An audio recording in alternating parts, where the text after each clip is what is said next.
সব সফল কোম্পানির পেছনেই কিন্তু কিছু অদৃশ্য শক্তি কাজ করে। এরা কারা? এরা নীরবে পুরো প্রতিষ্ঠানকে সব ধরনের বিপদ থেকে রক্ষা করে। এরা হলো কোম্পানির ইন্টারনাল অডিটর বা অভ্যন্তরীণ নিরীক্ষক। আর আজ আমরা তাদের কাজের মূল ভিত্তিটা নিয়েই কথা বলবো। এই যে অদৃশ্য শক্তির কথা বললাম, সেটাই হলো ইন্টারনাল অডিট। ভাবা যেতে পারে এটা একটা কোম্পানির নিজস্ব প্রতিরক্ষা ব্যবস্থা, যা সবসময় নিশ্চিত করে যে সবকিছু নিয়মকানুন মেনে চলছে আর কোনো বড় ধরনের বিশৃঙ্খলা তৈরি হচ্ছে না। তো এই নিরীক্ষকদের আসল মিশনটা কি? মানে তাদের উদ্দেশ্য আর ভূমিকাটা ঠিক কিভাবে ঠিক করা হয়? চলুন এর উত্তরটা খুঁজে বের করা যাক। দেখুন, এই সংজ্ঞাটা কিন্তু বেশ গুরুত্বপূর্ণ।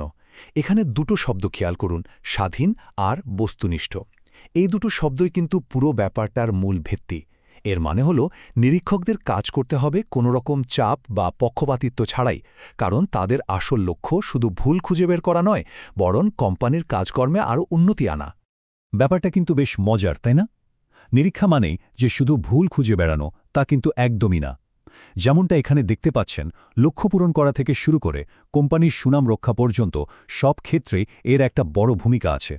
সোজা কথায়, একটা শক্তিশালী অডিট টিম মানেই আরও নির্ভুল সিদ্ধান্ত আর সুরক্ষিত একটা ভবিষ্যৎ। এখন একটা প্রশ্ন আসতেই পারে, ইন্টারনাল অডিটররা এত ক্ষমতা পায় কোত্থেকে? তাদের কাজের ভিত্তিটা আসলে কি? এর উত্তরটা কিন্তু লুকিয়ে আছে তাদের প্রাতিষ্ঠানিক নিয়মকানুনের মধ্যেই। এর সোজা উত্তর হলো, তাদের ক্ষমতা আসে একদম কোম্পানির টপ লেভেল থেকে, মানে বোর্ড অফ ডিরেক্টরস থেকে। এই ব্যাপারটাই তাদের ম্যানেজমেন্টের প্রভাব থেকে মুক্ত রাখে, যা তাদের স্বাধীনতার জন্য সবচেয়ে জরুরি। এই চার্টারকে বলা যেতে পারে ইন্টারনাল অডিট ডিপার্টমেন্টের একটা সংবিধানের মতো। এটা একটা লিখিত দলিল, যেখানে পরিষ্কার করে বলা থাকে যে অডিটররা কি করতে পারবে, তাদের দায়িত্ব কী এবং তাদের কাজের পরিধি ঠিক কতটুকু।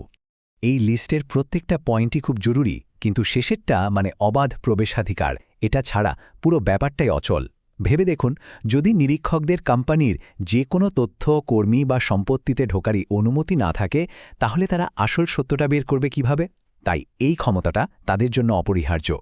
এতক্ষণ তো স্বাধীনতার কথা বললাম, কিন্তু ইন্টারনাল অডিটের সবচেয়ে বড় চ্যালেঞ্জটাই হলো এই স্বাধীনতা টিকিয়ে রাখা।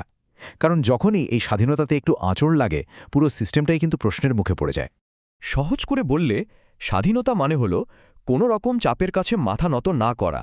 যা সত্যি, যা সঠিক, সেটা বলার এবং করার ক্ষমতা। একজন অডিটরের জন্য এর চেয়ে বড় কোনো গুণ হতে পারে না। এই স্লাইডটা দেখলে পুরো ব্যাপারটা একদম পরিষ্কার হয়ে যাবে। এখানে একটা শক্তিশালী আর একটা দুর্বল অডিট টিমের মধ্যে পার্থক্যটা খুব সুন্দরভাবে দেখানো হয়েছে। দেখুন, বাঁদিকে একজন স্বাধীন অডিটর সরাসরি বোর্ডকে রিপোর্ট করছে, আর ডানদিকে ম্যানেজমেন্টের চাপে তার হাত পা বাঁধা। এটা তো পুরো সিস্টেমটাকেই অর্থহীন করে দেয়, তাই না? আচ্ছা, এই যে ইন্টারনাল অডিট, এটা কিন্তু একা একা কাজ করে না। এটা আসলে একটা অনেক বড় ঝুঁকি ব্যবস্থাপনার কৌশলের অংশ। আর সেই কৌশলটার নাম হলো দ্য 3 লাইন্স মডেল। কি এই 3 লাইন্স মডেল? চলুন জেনে নেওয়া যাক। ঝুঁকি ব্যবস্থাপনা জগতে এটা কিন্তু একটা খুবই জনপ্রিয় আর কার্যকর মডেল। এই যে ছবিটা দেখছেন, এটাই হলো কোম্পানির সেই 3 স্তর বিশিষ্ট প্রতিরক্ষা ব্যবস্থা। প্রথম দুটো স্তর সরাসরি ঝুঁকি সামলানোর কাজ করে, আর 3 নম্বর স্তরটা হলো একদম স্বাধীন একজন পর্যবেক্ষকের মতো। তাহলে ব্যাপারটা কিভাবে কাজ করে দেখুন। প্রথম স্তরে আছে ম্যানেজমেন্ট, যারা প্রতিদিনের কাজে ঝুঁকিগুলো সামলায়।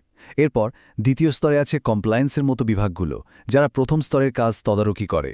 আর একদম শেষে তৃতীয় স্তর হিসেবে আসে ইন্টারনাল অডিট। তাদের কাজ হলো এটা নিশ্চিত করা যে প্রথম দুটো স্তর তাদের দায়িত্ব ঠিকঠাকভাবে পালন করছে কিনা। পুরোটা মিলে একটা দারুণ প্রতিরক্ষা ব্যবস্থা, তাই না?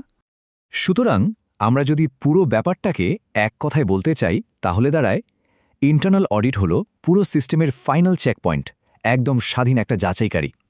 ওরা শুধু ভুল ধরে না, বরং পুরো ঝুঁকি ব্যবস্থাপনার কাঠামোটা কতটা মজবুত সেটার একটা নিরপেক্ষ ছবি আমাদের সামনে তুলে ধরে। এক কথায় কোম্পানির প্রতিরক্ষার শেষ প্রহরী। কিন্তু একটা প্রশ্ন থেকেই যায়, তাই না? যদি এই শেষ প্রহরী দুর্বল হয়ে পড়ে, মানে ইন্টারনাল অডিট যদি নিজেই ব্যর্থ হয়, তখন কি হবে? এই প্রশ্নটার উত্তর আমাদের সবাইকে ভাবায়, কারণ তখন বড় কোনো বিপর্যয় ঘটাটা শুধু সময়ের অপেক্ষা। এর ফল হতে পারে ভয়াবহ, শুধু কোম্পানির জন্য নয়, এর সাথে জড়িত সবার জন্যই।